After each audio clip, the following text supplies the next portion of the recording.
trăsătură. E lanseta de jos.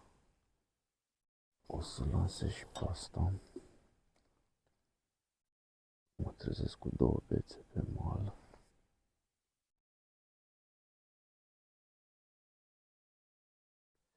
O să mă uit să vedem ce avem aici. Hopa. Pare ceva.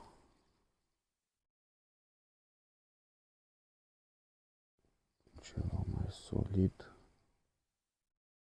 Avem o dită mai plătică. O dită mai plătică, dar vine foarte cu minte asta. Plătică cu minte. Nu o să-ți bătut. Bătut deloc. Hai să o eliberăm. Cum am zis, plătica deocamdată e prohibiție aici.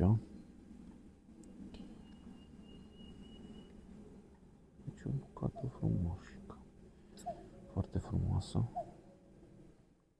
Plătică.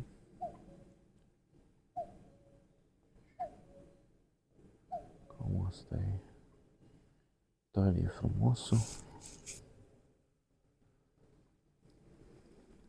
Băgăm înapoi în mediul ei.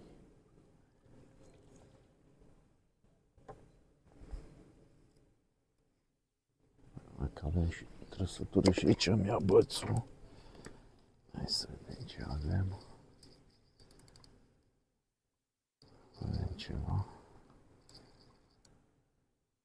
Dacă nu l-am scăpat deja, că vine foarte ușor acum. Tras violent și acum vine de zici că nu-i nimic. Ba, e tot plătică. O tras de o, zici că vreau să-mi ia bățul. Doamna plătică.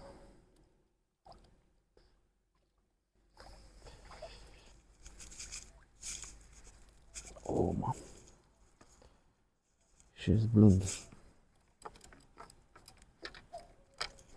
Opa, că s-a și... La cât e de nebună, s-a și dezagățat. Na, că mi-a agățat cârligul acum.